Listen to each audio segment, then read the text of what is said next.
Corintios, una iglesia como cualquiera, un camino más excelente en Olivo Verde. Estamos en la tercera semana 3 de la iglesia de Corinto, y lo que hice también con Apocalipsis y lo hice también con Romanos, explicarles a todos lo que de alguna forma es lo que estamos haciendo. Voy a mostrarles un bosquejo. Aquí hay un bosquejo. El nombre del bosquejo, ¿qué es un bosquejo? Es lo que se prepara para hacer una prédica, para hacer un mensaje. El nombre del bosquejo es del caos al cuerpo, los dones en acción. Y claro, está basado en el libro de Corintios, por supuesto. Noten que en el bosquejo, en rojo, hay un versículo clave. Y el versículo clave dice de tal manera que nada nos falta de ningún don, esperando la manifestación de nuestro Señor Jesucristo. Noten que ahí se desarrollan tres puntos sobre ese texto. ¿Lo ven? Perdón, yo no estoy diciendo que esto esté mal. Yo no estoy diciendo que esto sea mal, que esto esté mal hecho. Pero cuando ustedes leen ese texto, de tal manera que nada les falte ningún don, esperando la manifestación de nuestro Señor Jesucristo, usted se queda con ese texto bíblico. Lo demás, lo que está abajo, Pablo recuerda que desde el inicio de la iglesia, eso lo pone el pastor o lo pone el que está dando la charla. ¿Lo ve? Vamos al segundo punto. El segundo punto se llama: los dones provienen del mismo espíritu y edifican al cuerpo. ¿Qué necesito yo para decir esto? Lo que está en rojo. Uso otra vez un texto en 1 Corintios y vean que estoy usando el libro de Corintios. Vean, yo no estoy diciendo que esto esté mal, pero sí yo necesito que usted entienda que cuando usted está tomando una porción del texto, todo el contexto de lo que se trata de entender no se conoce y no lo vamos a conocer. Porque yo estoy tratando de que ustedes me entiendan que el texto dice: los dones provienen del mismo espíritu y edifican al cuerpo. Texto clave, 1 Corintios 12, del 4 al 7. Hay diversidad de dones, taca. Eso es lo que dice el Señor en rojo, y lo que está debajo es lo que apunta el pastor. Tercer punto: los dones se subordinan al amor y al orden de Dios. Vean que los 3 puntos son puntos importantes. Ahora, yo quisiera rescatar y decirles una cosa. En este bosquejo se está respetando la idea central del libro de Corintios. Por lo menos se está basando en el libro de Corintios para decir lo que se está diciendo. Esto tiene elementos muy valiosos que nos permiten tener una idea sobre algo, pero ¿qué pasa? Que nosotros no estamos teniendo total certeza del texto completo. Entonces, vamos a Olivo Verde. ¿Qué sucede en Olivo Verde? En Olivo Verde nos vamos a quedar con la palabra escrita completa. Y la palabra escrita completa lo que pretende es cumplir con lo que el texto dice, que es anunciar todo el consejo de Dios. Todo es importante, absolutamente todo. Anunciar Colosenses 1:25. Se sirve a la iglesia mediante la proclamación de todo el mensaje. Y lo que decía Nehemías decía que se tomaba la Biblia, el texto del Antiguo Testamento, se leía todo y se explicaba. ¿Hay algo malo en lo anterior? No. De hecho lo hacemos, de hecho se puede hacer, de hecho es parte de cómo hemos aprendido. Pero hay un problema. El problema con Luis y con Federico es que somos vaguísimos. Me le decía amén, o sea, es que si no me ayudas. Entonces, si usted revisa todo el texto, usted llega a la casa y lee todo, uno dice, no hay problema. El problema es que la gran mayoría de nosotros, ¿con qué nos quedamos? Con lo que se habla, lo que dijo el pastor. Y la Biblia, la palabra de Dios, no funciona así. La palabra de Dios no funciona de esa manera. Entonces, ¿qué ha pasado? ¿Qué ha pasado? Que a través de los tiempos y a través de los años, simplemente lo que nos hemos encontrado es la gente, las personas, con conocimientos o con ideas aisladas de lo que el texto está diciendo, porque genuinamente no hay un interés o una responsabilidad de todo lo que está pasando. Ok, entonces, ¿qué es lo importante? Todos los pasajes son importantes en sí, pero también en su contexto. ¿Qué es lo importante? Lo que Dios dijo no se fracciona. Nadie, yo no puedo fraccionar nada, ni siquiera puedo fraccionar un mensaje y dar por un hecho entendido el hecho que usted ya con eso se la va a jugar. Número 3. A ver, nosotros estamos sacando el sábado en la noche o el domingo en la mañana para venir a escuchar la palabra de Dios, porque yo entiendo que todos entienden que todos estamos necesitados de Dios. Yo entiendo que todos entienden que aquí no hay ninguno bueno, que todos necesitamos que Dios procese en nuestro corazón y nuestra vida. Se supone que hay que decir amén y esas cosas. O sea, yo estoy claro y entendido que Elena, que Carolina, que todos estamos aquí porque necesitamos un consejo de Dios en medio de lo que está sucediendo de nuestra vida. Ahora, yo quiero que usted me entienda que esa es la parte, a ver, se lo voy a decir bien bonito para que ustedes me entiendan. Esta es, por decirlo así, la parte devocional. La parte devocional es muy linda, pero es personal. ¿Sí me doy a entender? La parte devocional es muy linda. Yo canté y esa canción qué bonita. Y yo oré, yo le dije, Señor, gracias. Y todo. La parte devocional es muy valiosa, es muy importante, porque inclusive en toda la semana, este es el ratito que a lo mejor tenemos una parte devocional personal. Sí, me mueve la cabeza, aunque sea así, me hacen así. Sí. Pero la parte devocional tiene que llevar de la mano la carne, la forma en cómo yo prefiero la palabra de Dios, le quita a usted su pensamiento y pone el pensamiento de Dios. ¿Sí me estoy comunicando? Ok. Entonces, se los digo porque Corintios tiene un detalle interesantísimo. Pablo tenía una forma de decir las cosas que a veces me doy cuenta que yo soy así, igual. Yo les digo, miren que hace unos días llegó una señora a la casa a tocar la puerta y llegó, y cuando tocó la puerta yo salí. Y entonces, ustedes se imaginan lo que es llegar a un lugar y comprarse unos zapatos. La historia de la señora la dejé guindando. ¿Vieron? ¿Se dieron cuenta? Pablo hacía esas cosas. Pablo hacía esas cosas igual. Y Corintios tiene esa característica. De hecho, estaba leyendo a un autor muy reciente, dice que enredo. Pero a la vez también es muy importante que vayamos armando el por qué. ¿Y por qué? Y la razón es porque Pablo era sumamente coloquial, sumamente ameno para que la gente entendiera. Y ameno en el sentido de la forma en que escribe, porque dicen que como orador era fatal, aburridísimo.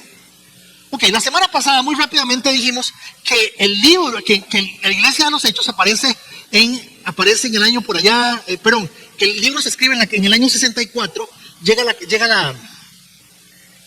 la carta a Corinto, pero que en Hechos 18 se narra cómo empieza la iglesia. Pablo llega a Corinto en el año 50, ¿verdad? Y estando en Corinto se encuentra con un centro de comercio impresionante. El Imperio Romano, tratando de sacar a los griegos en el 140 y pico, sacó a la gente, arrasó la ciudad, pero la ciudad en menos de 100 años ya estaba otra vez construida por la ubicación que es casi una isla, pero tiene mar, tiene acceso por todas partes.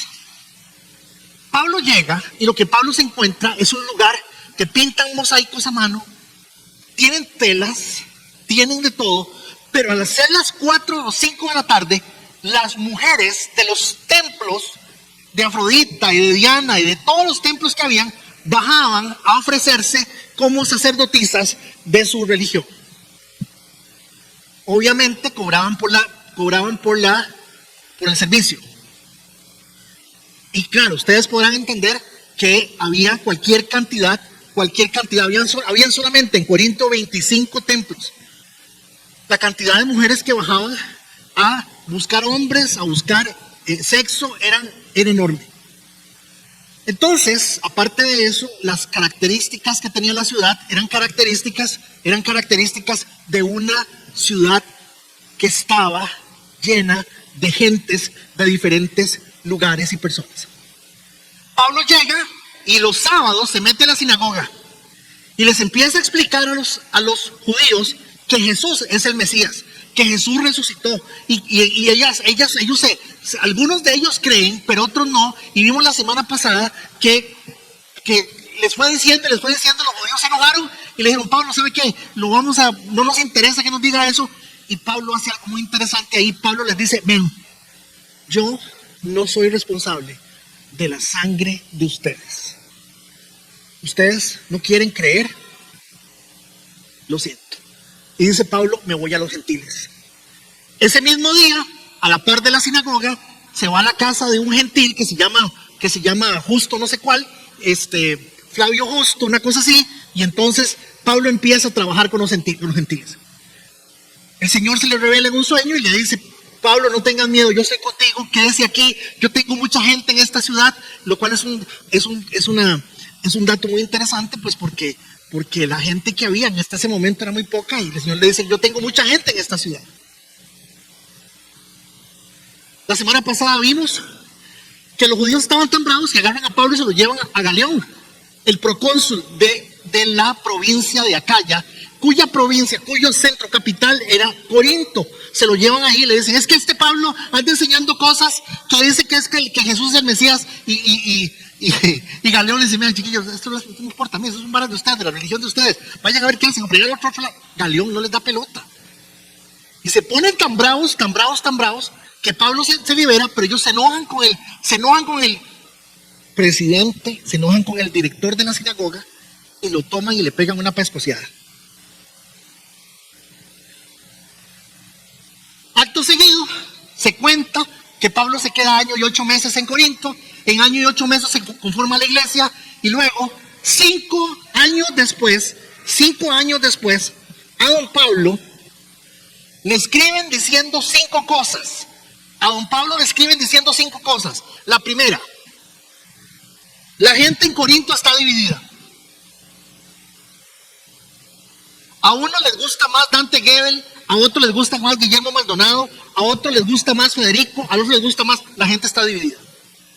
Cosa número 2: hermanos de la congregación continuaban teniendo relaciones con las prostitutas de los templos.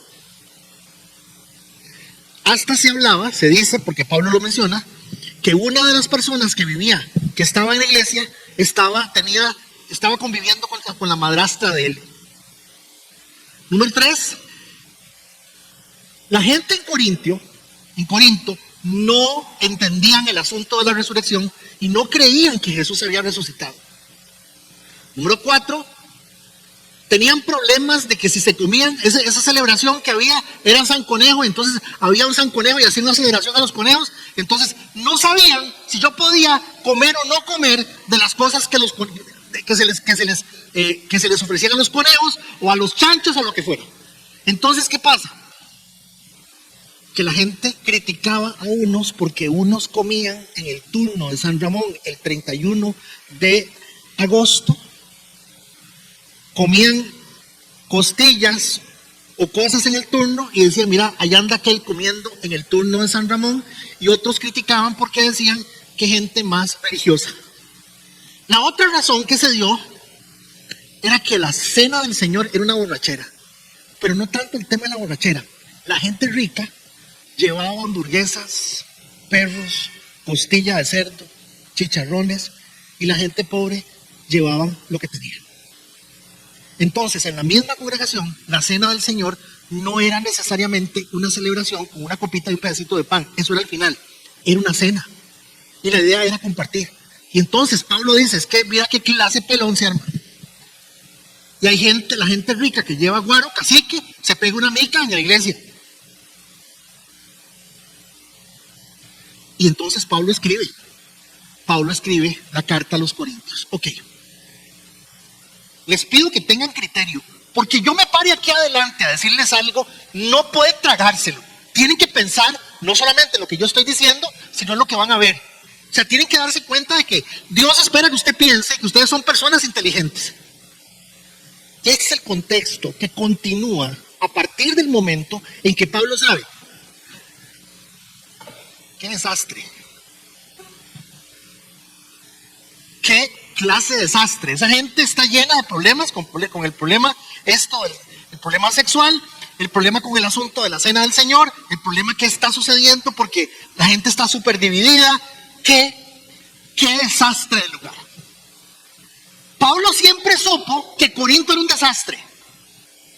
Pero la semana pasada vimos que el Señor le dice a Pablo, que Pablo dice: ustedes son la iglesia del Señor. Ustedes son la iglesia del Señor. Entonces, en el contexto, vamos a ubicarnos, pero les dije, tengan criterio. Estamos hablando de que todo eso está sucediendo 17 años después de la resurrección de Cristo. Número 2, el pensamiento que había en el ambiente estaba totalmente y absolutamente infectado del pensamiento epicúreo y del pensamiento estoico. Los epicúreos eran los que decían que hay que comamos. ¿Cómo era, doña Sonia? Comamos, durmamos, que mañana moriremos. Esos son los epicúreos. Dele rienda suelta a su. El pensamiento epicúreo era un pensamiento en el cual usted tenía que disfrutar la vida porque no había más allá. Y los estoicos tenían una particularidad, y era que decían que para poder alcanzar la elevación y poder ser una persona buena, usted tenía que someterse a sufrimiento. Mucho del pensamiento estoico es del pensamiento que hubo en el principio de la formación de las iglesias romanas. Entonces, ¿qué pasa? Que la gente tenía una idea, cuando hablaban de las cosas, la gente hablaba sobre la idea de que había que sacrificarse para poder ser limpio, para poder estar en paz, para poder alcanzar la salvación. Y este pensamiento también estaba incluido en Corinto. A ver, pónganme atención. Cuando hablamos de Corintios, no había texto escrito. Esto no estaba, hermanos. Si Pablo se va en el año 50 y aparece 5 años después con una carta, ¿cómo hacía esa gente 5 años? Es por eso estamos hoy aquí. ¿Qué más? Es más, Pablo se pone a escribir desde Corinto, primera de Tesalonicenses y segunda.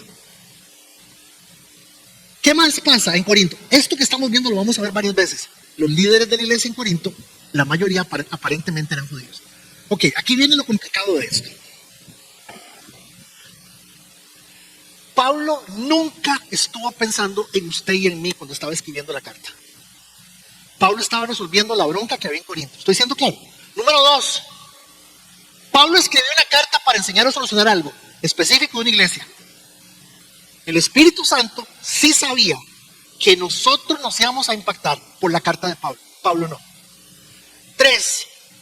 Pablo nunca entendió que estaba añadiendo algo nuevo a la Torá. Pablo nunca se imaginó que lo que él escribiera era también parte de los textos sagrados. Nunca, véalo.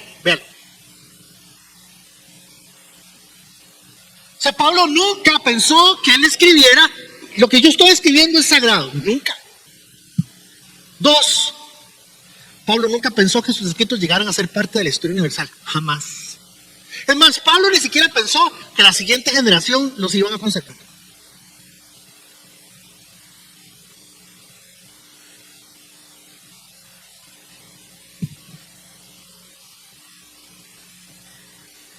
¿Qué les digo?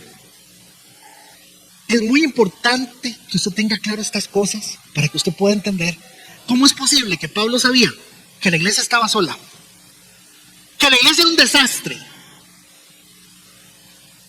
que tenían 5 problemas graves, que eran una situación complicada, y Pablo escribe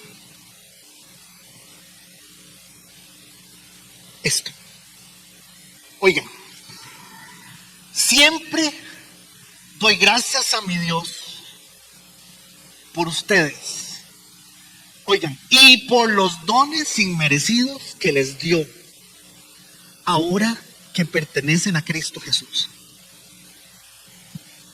Una pregunta, si usted está sabiendo que el asunto es un desastre, que le robaron una plata a no sé quién y que la mamá de aquel vive con el otro, de aquel desorden de lugar, una pregunta, ¿qué escribiría usted? Vean, ya me enteré, me llegaron a decir que aquello es un desastre.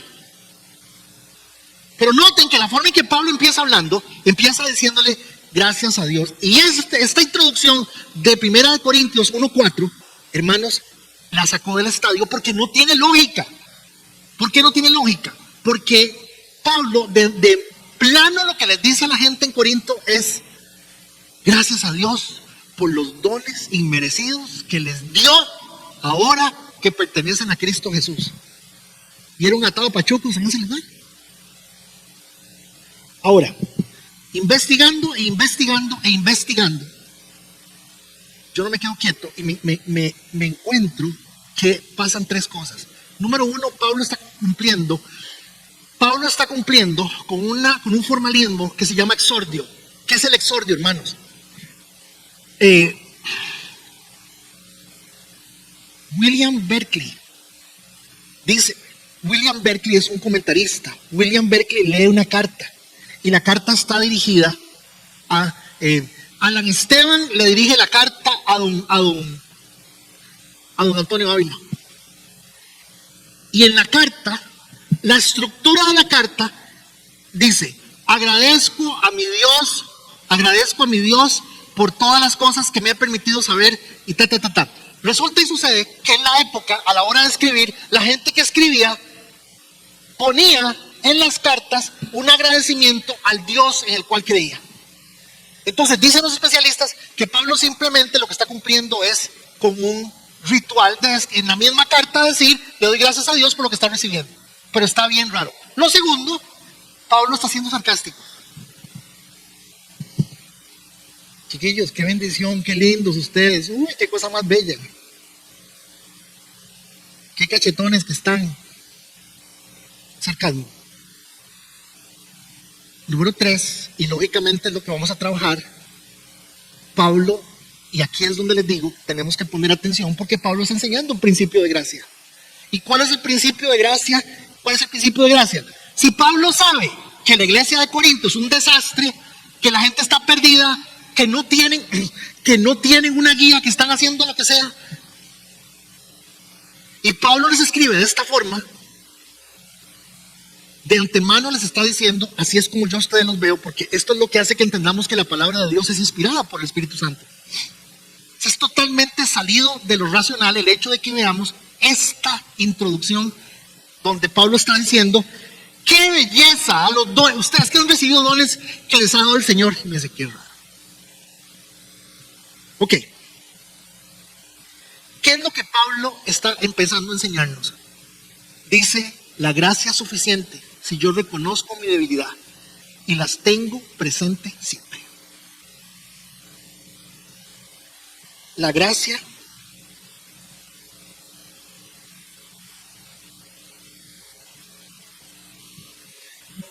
Pablo nos está enseñando con esa introducción algo que después lo enseña con más detalle en el versículo 30, mire, 1:30 de Corintios.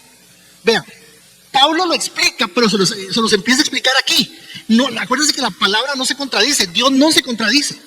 En el versículo 30 del capítulo 1 dice: Dios los ha unido a ustedes con Cristo Jesús. Dios hizo que Él fuera la sabiduría misma para nuestro beneficio. Y les dice: ustedes no son justos porque no hagan, o si hagan, sean buenos o no. Es quien nos hace justos, es Cristo. ¿Lo están viendo? Ante Dios, quien nos hizo justos ante Dios es Cristo. Nos hizo puros y santos y nos libertó del pecado. Ahora sí empezamos a entender por qué la introducción, Pablo, sabiendo que Corinto es un desastre, empieza agradeciéndole a Dios por la maravilla de lo que son esta gente. Lo segundo que Pablo está enseñando también está en la segunda carta de Corintios, en el capítulo 3, verso 18. Dice: así que todos nosotros, a quienes se nos ha quitado el velo, podemos ver y reflejar la gloria del Señor.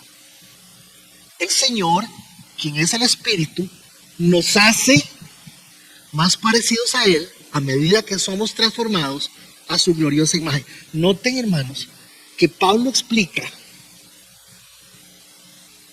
que todos estamos en un proceso de Dios y del Espíritu Santo. Y esa es la razón por la cual en la introducción, ante algo tan desastroso, Pablo empieza hablando de una forma tan positiva. Lo tercero que Pablo dice: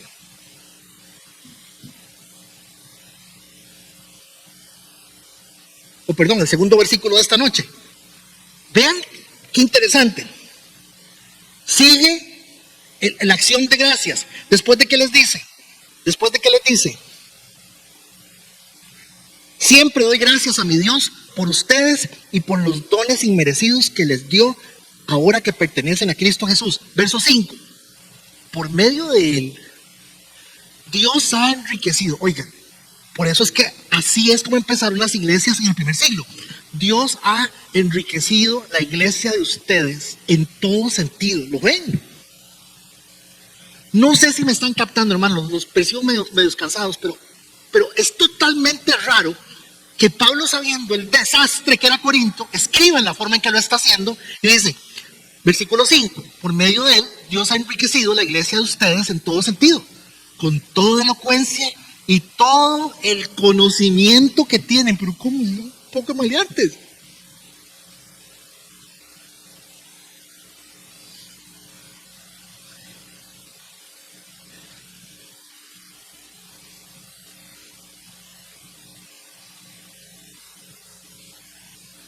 Versos 6 y 7. Eso confirma que es verdad lo que les dije acerca de Cristo hace 5 años. Ahora tienen todos los dones espirituales que necesitan mientras esperan con anhelo el regreso de nuestro Señor Jesucristo. ¿Por qué Pablo dice eso? Porque en el primer siglo los hermanos pensaban que el Señor iba a regresar en ese tiempo. Pero noten que el versículo anterior sigue hablando de la riqueza. Dios ha enriquecido la iglesia de ustedes en todo sentido, con toda elocuencia y con todo conocimiento.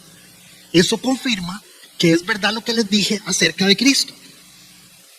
Ahora tienen todos los dones espirituales que necesitan mientras esperan con anhelo el regreso de nuestro Señor Jesucristo. Entonces, perdónenme, pero aquí lo dejo. No voy a seguir. Aquí lo dejo. Vean. Pregunta número 1. ¿Cómo se sostenía una iglesia sin la palabra escrita? Porque a mí me dice, Lucas algo, yo le voy a decir, Lucas, vea. Eso es lo que Dios dice. Usted hace lo que le da la gana, es su problema. Pero Dios dice aquí esto. ¡Qué fácil! ¿Lo ven? Está facilísimo. En los versículos que acabo de leer, Pablo lo está explicando. Ya les dio los dones. Se estaban ejercitando los dones espirituales. Y la iglesia estaba funcionando. Pero había un desastre. Segunda pregunta. Si la palabra está diciendo que es verdad lo que les dije acerca de Cristo, ahora tienen todos los dones espirituales que necesitan mientras esperan con anhelo el regreso del Señor. Segunda pregunta, ¿qué era o cómo era la fe de los hermanos que eran tan cohesiva? ¿Los unía? ¿Cohesiva? ¿Era visible? ¿Eficaz y oportuna?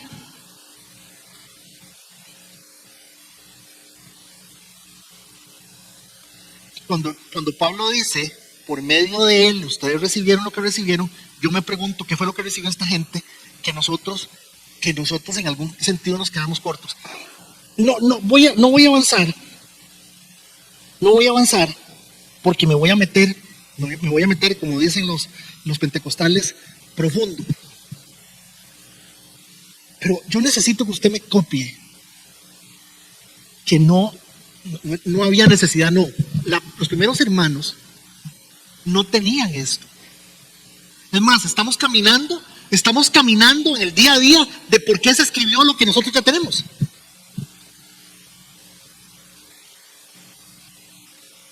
Y es clave y fundamental que todos entendamos cómo era que Pablo, sabiendo la iglesia que era, los hermanos cómo eran, lo que estaba pasando, les dice estas cosas tan sencillas. Siempre doy gracias a mi Dios por ustedes y por los dones inmerecidos que les dio ahora que pertenecen a Cristo Jesús. Por medio de Él, Dios ha enriquecido las iglesias de ustedes, la iglesia de ustedes en todo sentido, con toda la elocuencia, con todo el conocimiento que tienen. Eso confirma que es verdad lo que les dije acerca de Cristo. Ahora tienen todos los dones espirituales que necesitan mientras esperan con anhelo el regreso de nuestro Señor Jesucristo. No voy a leer el 7, el 8, pero el 8 es un disparate, el 8 es una cosa terriblemente disparatada. Uno dice, jamás, esto no puede ser posible. Pero esto es lo que nos hace a nosotros ver que definitivamente nuestra concepción de lo que es iglesia y de lo que el Señor quiere que nosotros entendamos, de lo que es la obra del Espíritu Santo en medio nuestro, nosotros le estamos viendo apenas un poquito, por encima. Dice el versículo 8, Él los mantendrá firmes hasta el final. Hasta aquí tiene que surgirnos estas preguntas a todos. ¿Cómo hacían estos hermanos para sostenerse? Pablo no les escribe desde el hígado. Pablo no les escribe. Es más, el Espíritu Santo no deja que Pablo les escriba golpeado. Inmediatamente pasa al verso 10. Ahí sí les empieza a soltar. Y les dice, ustedes son un desastre. Pero antes, recuerden que ellos lo que reciben es una carta y la leen toda. Nosotros tenemos hoy la oportunidad de parar, de ir reflexionando, de ir viendo. ¿Y cómo es posible que nosotros no hayamos visto la grandeza, el poder, la maravilla, la misericordia de Dios trabajando en nuestras vidas? A partir simplemente de algo tan sencillo, tan simple, como lo es la enseñanza a una gente, hermanos, que les voy a decir una cosa. La gran mayoría de nosotros aquí tiene por mucho 100 veces más estudio y formación que esta gente.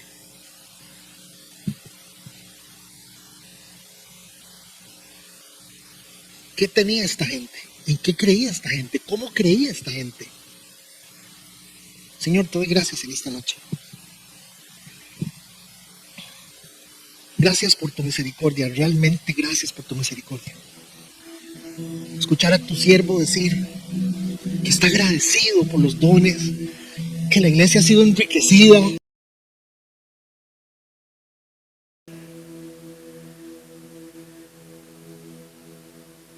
Que tiene las capacidades que necesitan para poder salir adelante.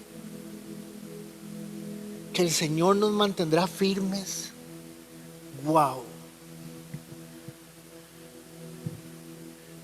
¿A dónde estaban esos textos, Señor, que hemos ignorado por tantos años? ¿A dónde estaban esos textos, Dios?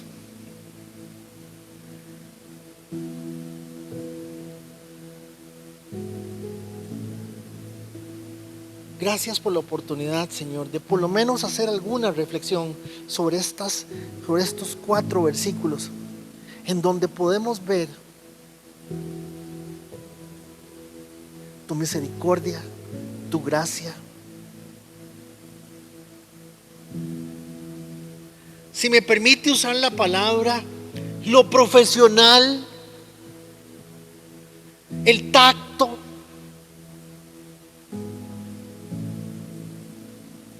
la estrategia,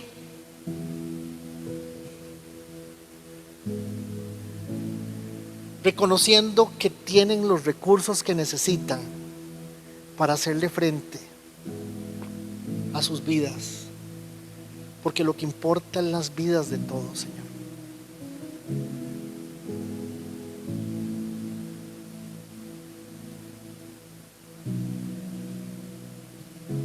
Gracias por tu Espíritu Santo, Señor, porque es evidente que esto no lo pudo haber escrito un hombre. Cualquiera de nosotros que hubiese escrito lo que hubiese escrito, Señor, es una lista de correcciones, una lista de reprensiones y una lista de castigos para los hermanos en Corinto. Pero estamos viendo cómo tu amor, tu misericordia, tu respeto, ¿Por qué tenés que respetarnos?